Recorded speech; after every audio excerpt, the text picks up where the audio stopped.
Bonjour à tous. Dans cette section, on va regarder comment optimiser la création de notre Dockerfile.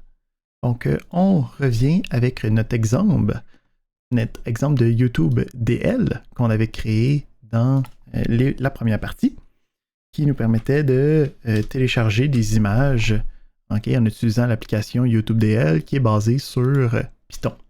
Donc, on avait terminé avec ce genre de fichier de Dockerfile. Puis, on va essayer de diminuer la taille de notre image. Donc, la première chose qu'on va faire, c'est qu'on va retravailler un peu la structure du programme, juste pour que ça soit un petit peu plus logique. Donc, la première chose qui va se passer, c'est quand on part de notre début, on va tout de suite citer la variable d'environnement, au cas où on en aurait besoin à l'intérieur des différentes commandes. Deuxièmement, le workdir va être modifié là, pour que ça soit un petit peu plus évident qu'est-ce qui se passe. Donc, on a une application, c'est pas mydir, on va l'appeler app pour être capable de travailler avec.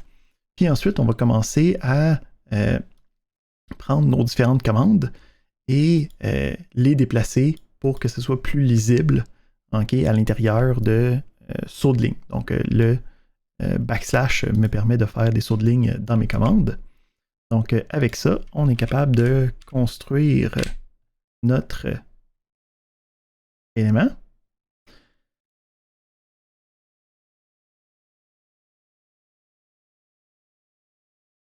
Donc, on le laisse aller.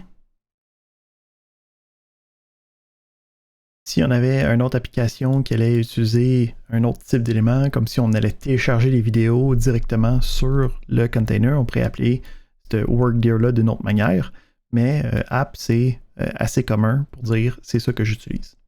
Donc, je peux voir qu'on est là, puis je peux regarder aussi avec la commande history les différentes étapes de la création de mon container. Fait que je peux voir ici que chacune des étapes, on a 30, 43 MB, 1.82 MB des différentes commandes que j'ai créées. On va voir comment est-ce qu'on peut essayer de réduire ça durant les prochaines étapes. Donc, première chose qu'on va faire, c'est on va prendre toutes les commandes qui sont roulées ici, puis à la place de les exécuter avec plusieurs commandes run, on va les consolider en un seul run. Parce que ces commandes-là peuvent être juste faites une fois, cachées dans l'image, puis peut être juste refaites au besoin.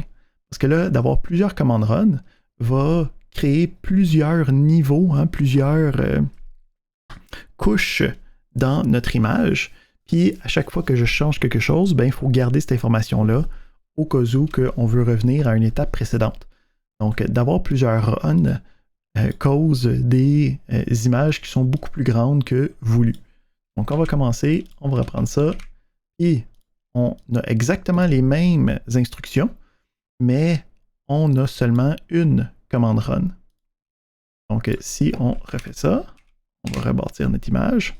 Là, évidemment, puisqu'on a changé notre commande run, il faut qu'il reconstruise l'image au complet. Mais anyway, puisque le update, on veut qu'il soit de la dernière version toujours, c'est toujours un point important à checker. Donc, on a ici, puis si on regarde maintenant, on peut voir que tous ces éléments-là, c'est 76.2 MB. Donc là, on a tous nos outils, ça nous a pris 76 MB. On va essayer de diminuer la taille pour diminuer l'image ultime qu'on va envoyer sur le Docker Hub puis qu'on va utiliser dans nos différentes applications. Donc, ce qu'on va vouloir faire, c'est en fait faire un clean-up après qu'on ait été chercher nos différents éléments. Donc, la première chose, c'est que quand on fait le apt-get update, on avait dit qu'il fallait faire ça parce que par défaut dans l'image, il n'y avait aucune des listes des différents logiciels. Toutes ces listes-là, ça prend beaucoup de place. Donc, la chose qu'on va vouloir faire, c'est enlever ces différentes listes-là. Donc, on peut utiliser la commande ARM, puis les listes sont dans ce dossier-là. Donc, on peut directement les enlever. Donc, si on refait ça, on rebâtit notre image.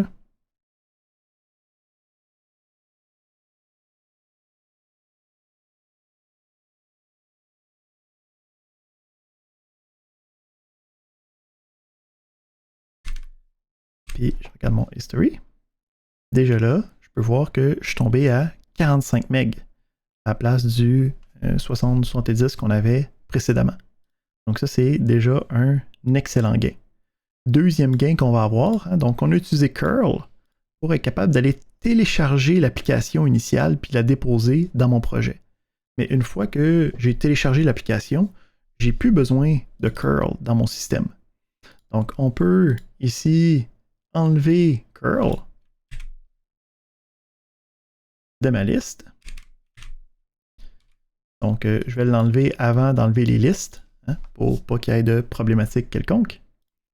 Je reconstruis mon image.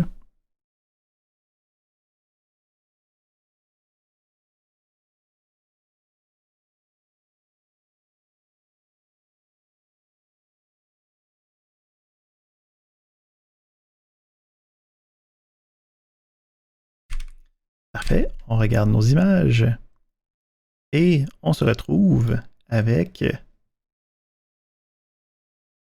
35.1 MB. Fait qu'on a littéralement coupé en deux, hein, toutes les informations qu'on a dans notre image. C'est excellent, fait les informations que nous on a rajoutées. Fait qu'on va essayer de réexécuter notre programme. Oh, on a un problème. Donc ici, on peut voir que on a un échec de la vérification des certificats SSL. Donc, c'est toujours important de tester, hein, nos différentes applications quand on fait des modifications, parce que des fois, il y a certaines étapes qui nous donnent des fichiers, nous donnent des packages qu'on n'était pas certain qu'on avait besoin. Donc, en fait, quand on va chercher curl, lui va aller chercher une liste de certificats SSL qui vont pouvoir être utilisés avec toutes les applications web. Donc, quand on la désinstalle, qu'est-ce qui va se passer? Ben, il va automatiquement l'enlever comme étant une dépendance de curl. Donc, si on veut rajouter ces éléments-là, ça va être à moi de les remettre dans la liste. Donc, les certificats et Certificate Authorities, on va les rajouter manuellement. Et on reconstruit notre image.